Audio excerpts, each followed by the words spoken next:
I'm so grateful for you all to come tonight. Thank you very much for coming. I'm going to leave you on a story. Me and my fella don't really get nights off together very often, so when we do, we try to make the most of it. And went out on, we call them like a date night. Went out on a date night recently, had a curry, lovely curry, got in, put a DVD on, everything going really well. Halfway through the film started to get a little bit amorous, a little bit frisky, which I suppose is one of the points of the date night. Seemingly, we'd forgotten that 2 hours before that, we'd had a curry. Nevertheless, he went downstairs. I don't mean for a glass of water. I already told you I live in a flat, fucking work it out. The only reason he'd go downstairs is to do the bins. And that should never be a euphemism for that. Do you fancy doing the bins later on? It doesn't work, does it? No. So he went downstairs. Do you know I do like that as well, like in that little stupid voice? Downstairs. It's not how I ask him for it, by the way. Downstairs. You go downstairs later on. Will you do the bin? So he was downstairs. And there's no nice way of saying this to you lovely people, but I could feel a fart brewing. Nobody knows what to do they? There's no plan of action for this. So what I did, and I don't really know I did this, certainly don't know why I'm telling you lot. Similar to in the film Rain Man, I started going, uh-oh. Uh-oh. Uh-oh. And he carried on. Because as he told me afterwards, he thought I was doing an impression of Beyonce.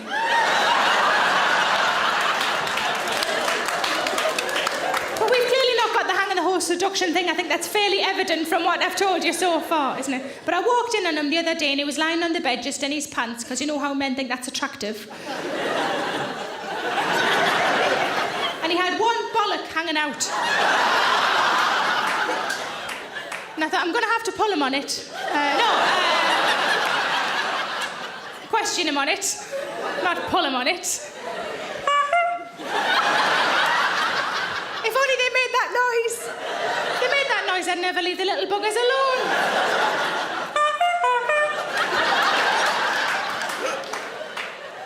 I said, do you know that you've got a bollock hanging out?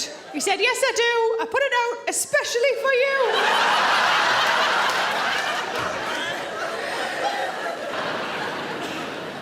But like I say, I've been with my fella for 6 years. It's going really well. He bought himself a suit recently. I don't think I've ever seen him in a suit. I quite fancied him in his suit. And I told him, I said, quite fancy you in your suit. And he said, and I quote, it's very smooth, he said, if you like, I'll leave it on and sort you out all good and proper, all posh and that. I said, you forgot to say Miss Moneypenny on the end.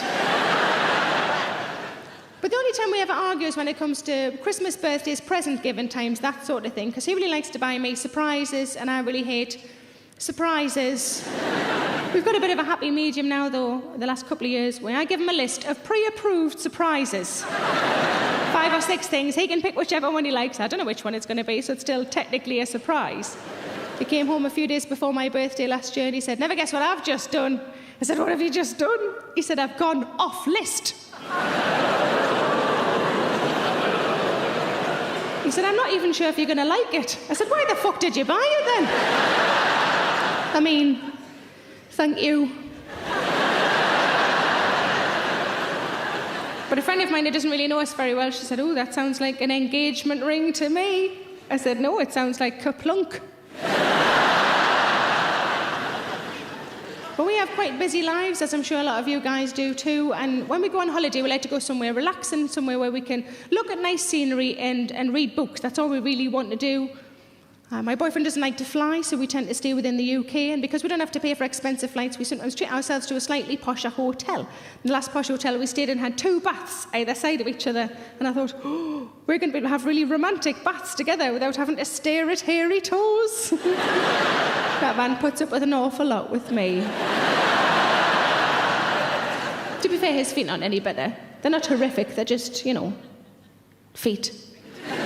Nails are a bit long, toes are a bit hairy. There's crusty bits on the bottoms, you know, this sort of thing. So you look like you could pick up mice with those. They've got a certain sort of owl-like cat-like quality to them. But you know, we don't live together. We have a few days a week together and a few days a week apart. And when we're apart and I get to sleep in my own bed on my own, I fucking love it. Starfish! I love it. So we all have our partners, but when you're trying to get to sleep, they all do niggly things, don't they? Like breathing. 30 years together, is there anything about each other when you're trying to get to sleep that's irritating? He snores, does he snore? Gives a chill to people who think that they're a snorer? Well, the people who know they're sitting beside a snorer? There's a bit of denial in the room tonight. My boyfriend snores. And I found out recently that my dad also snores, because I was whinging to my mum about my boyfriend snoring. And she said, have you tried these? And then slid something across the kitchen bench like it was drugs. Try these.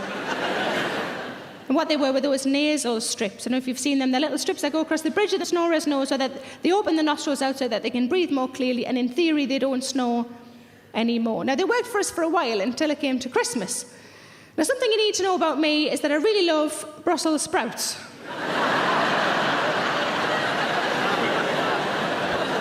My boyfriend doesn't like Brussels sprouts. So at Christmas, we get a big bag of Brussels sprouts, and I eat the lot. And I don't mind telling you, I'm pretty fucking toxic.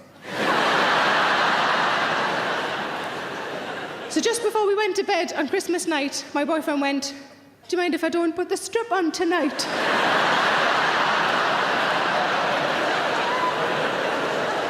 I don't want my nostrils to be any bigger than they have to be.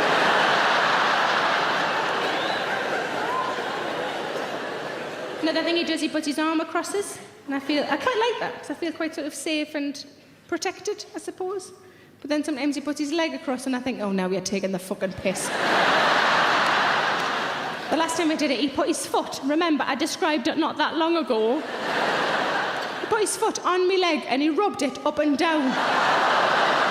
And I went, what are you doing? And he went, I'm being tender. I said, no, love, you're exfoliating.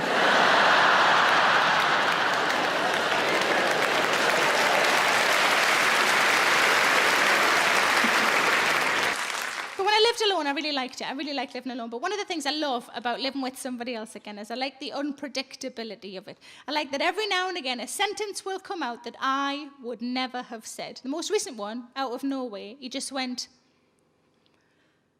your shed's no good to have a wank in.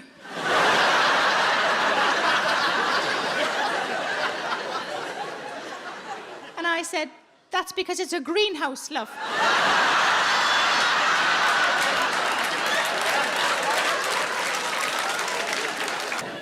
But I told you I live on my own. My boyfriend also lives on his own. I think some people think that's quite odd that we've been together a few years and we don't live together. But we sort of feel like we've got the best of both worlds because we have a few days a week together and a few days a week apart. And it's sort of ideal. There was a time that he moved in with me for 3 months because he was between flats and it made sense. And I was fine with it because there was an end date. I'm a bit stuck in my ways. I love you, but bye. And while he was at mine, for those 3 months, I worked away for a week. And when I came back, some things had changed in my flat. And I said, love, one of the towels smells of bums. You got any idea what that might be? Without even thinking, he just went, that'll be me bum towel.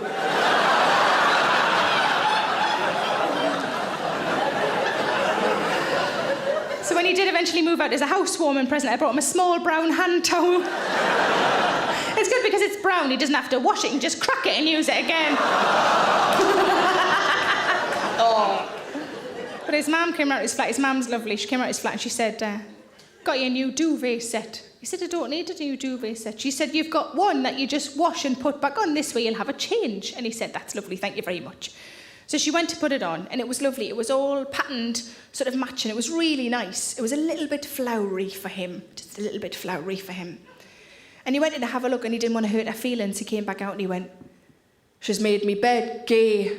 I said, no, love, just because it hasn't got spunk in dinner, and it doesn't make it gay. Clean, that's the word you're looking for. It's clean. And his mum had overheard and she came in and she said, it's not a gay bed. If it was a gay bed, there'd be shackles. Oh, dear me, is she been fucking watching?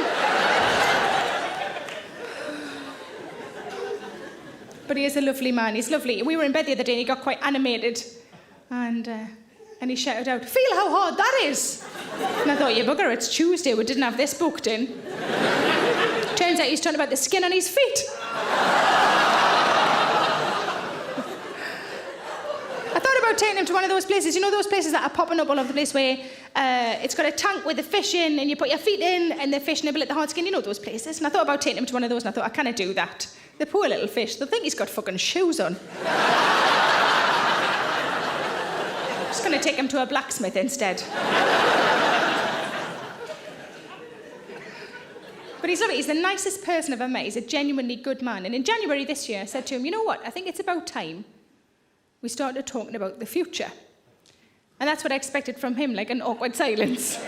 Maybe some footsteps as he walked the fuck out of me life. But he didn't. He just smiled. Just really like a beam and grin. And I was really touched. And I thought, oh my God, he wants to spend his future with me. Yay. And I said, are you sure you're all right talking about the future? And he went, what, like flying cars and that?